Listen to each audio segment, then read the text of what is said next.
آج کی اس ویڈیو میں بات کریں گے انڈیا کی اسپیس ایجنسی اسرو اور پاکستانی اسپیس ایجنسی سپارکو کی، اور جاننے کی کوشش کرتے ہیں کہ اسپیس کی اس جنگ میں کون اور کتنا آگے ہے۔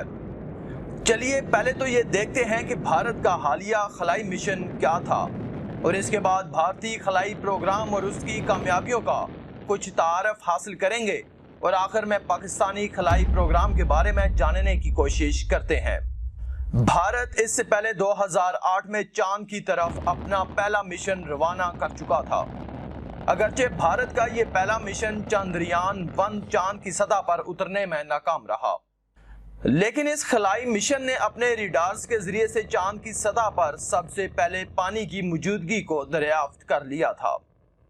بھارت نے چاند کی طرف روانہ کیے جانے والے اپنے دوسرے مشن کے ذریعے سے چاند کے جنوبی قطب پر اترنے کی منصوبہ بندی کر رکھی تھی۔ یاد رہے چاند کے اس انتہائی دور اور تاریک حصے پر اترنے کی منصوبہ بندی اس سے پہلے کوئی اور ملک نہیں کر سکا۔ اس مشن کے لیے بھارت نے اپنے پاس موجود ملکی ساختہ سب سے بھاری اور طاقتور راکٹ GSLV Mark 3 استعمال کیا تھا۔ اس کا وزن 640 ٹن تھا اور اس کی لمبائی 44 میٹر تھی، جو کہ کسی 14 منزلہ عمارت کے برابر ہے۔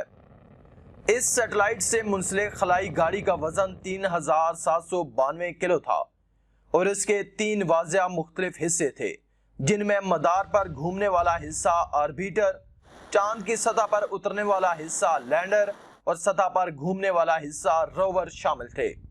مدار میں گردش کرنے والا حصہ 1 سال تک خلا میں زیر گردش رہ کر وہاں کی تصاویر لیتا۔ چاند کی سطح پر اترنے والے حصے کا نام اسرو کے بانی کے نام پر وکرم رکھا گیا تھا۔ اس کا وزن آدھا تھا اور اس کے اندر 27 کلو کی چاند پر چلنے والی گاڑی پراگیان دانشمندی تھی، جس پر ایسے آلات نصب تھے جو چاند کی سرزمین کی جانچ کر سکیں اور وہاں پر موجود پانی کے بارے ٹھوس معلومات جمع کر سکیں۔ اس کی زندگی 14 دن کی تھی۔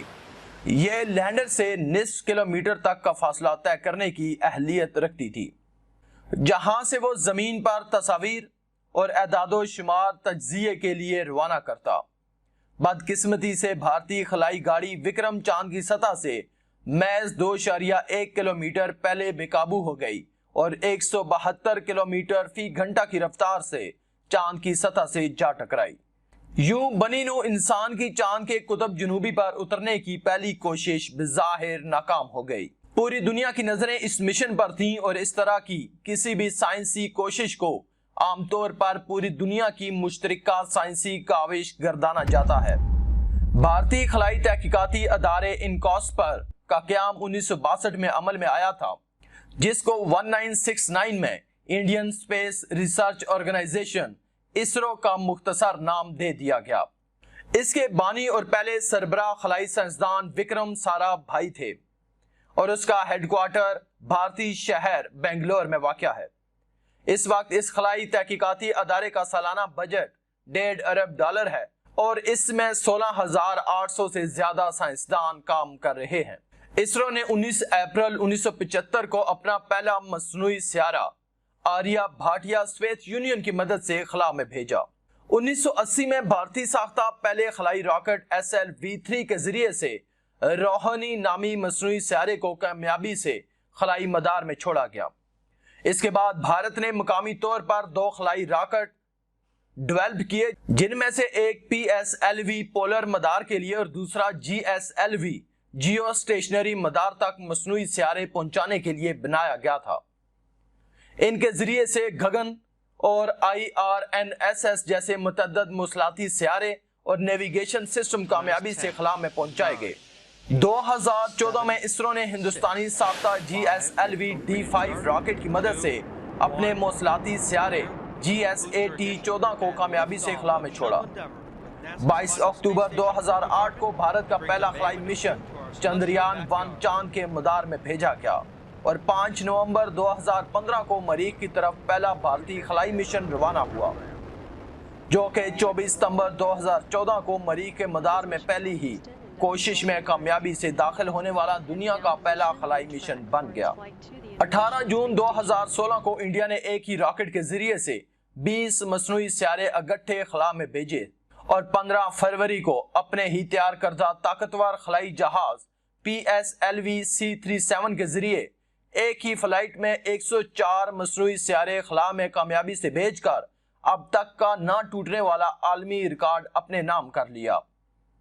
इसरो ने इस पर ही इक्तफा नहीं किया बल्कि 5 जून 2017 को अपने जदीद तरीन खलाई रॉकेट GSLV-MK3 के जरिए से 4 टन वजनी मौसलाती सियारे GSAT-19 को खलाई मदार में भेजकर अमेरिका और रूस के साथ खला में सबसे ज्यादा वजनी सियारे भेजने वाले ममालिक में अपनी जगह बना ली। इसरो का हालिया मिशन चंद्रयान 2 था जिसमें उसे जुज़वी नाकामी का मुंह देखना पड़ा।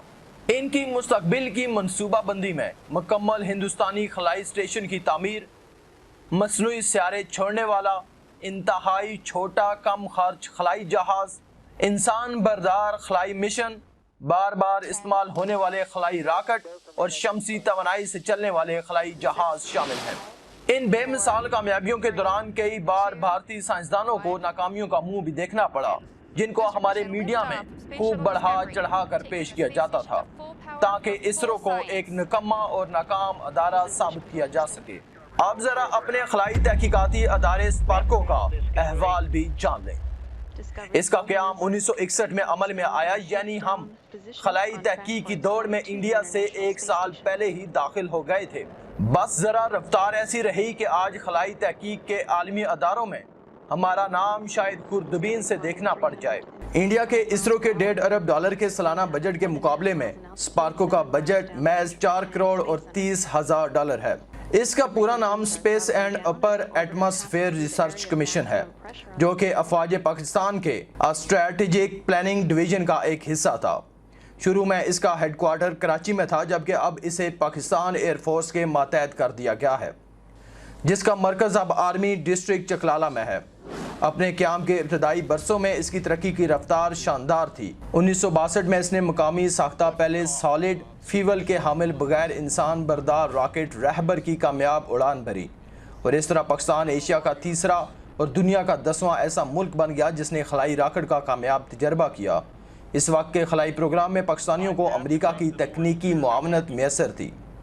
1967 तक पाकिस्तान खलाई टेक्नोलॉजी में कामयाब परवाज़ करने की अहलियत रखने वाले जनूबी एशिया का वाहिद मुल्क था। यह खलाई तहकीकात 1970 तक जारी रही और सोनमियानी के खलाई स्टेशन से 200 के करीब ऐसे रॉकेट छोड़े गए। बदकिस्मती से इसके बाद कई तरह की माली, इंतज़ामी और सियासी मुश्किलात के अलावा साइंसी बजट का ज़्यादातर हिस्सा जौहरी सलाहियत के हसूल की तरफ लगाने की वजह से खलाई तहकीक को यकसर नज़रअंदाज कर दिया गया। 1991 में पाकिस्तान ने चीनी तावन से अपना पहला मसनूई सियारा चीनी रॉकेट के जरिए से खला में भेजा। इसके बाद चिरागों में रोशनी ना रही। बाद में आने वाली हुकूमतों ने खलाई तहकीक को फजूल गर्दान कर कई तरक्याती मनसूबे कैंसिल कर दिए। स्पार्को के साइंसदानों को मिसाइल साजी के मनसूबे में मसरूफ कर दिया गया और आज स्पार्को के नाम से शायद स्कूलों के बच्चे भी वाकिफ ना हों। कई साल बाद चीन की मदद से 2 मसनूई सियारे फ़ज़ा में भेज दिए गए और स्पार्को की तहकीक का महवर अब निज़ाम शमसी का मुशाहिदा, खलाई मौसम, एस्ट्रोफिज़िक्स, खलाई मुशाहिदात, माहौलियाती तहकीक, space and telemedicine, remote sensing, ज़मीन का मुशाहिदा, रोयत हलाल तक महदूद होकर रह गया। जी हाँ, हर माह रमज़ान की आमद पर जो 8-10 ज़ईफ़ुल उम्र और कमज़ोर नज़र आने वाले बाबे मुफ्ती मुनीबुर रहमान की क़यादत में कराची की ऊंची इमारतों पर दूरबीनें लेकर चांद दरियाफ्त करने के लिए चढ़े हुए होते हैं, वो दूरबीनें स्पार्को ही की मलकियत होती हैं। दरअसल अब हम अमल की दुनिया से निकलकर सिर्फ बातों की दुनिया तक महदूद हो चुके हैं। कहाँ नासा का मुकाबला करने वाला इसरो और कहाँ ईद का चांद देखने वाला स्पार्को। पता नहीं कब हम शरीके की कैफियत में मदहोश रहने वाले, बेहंगम हजूम से हकीकत की दुनिया में रहने वाले बाशऊर कौम बन पाएंगे।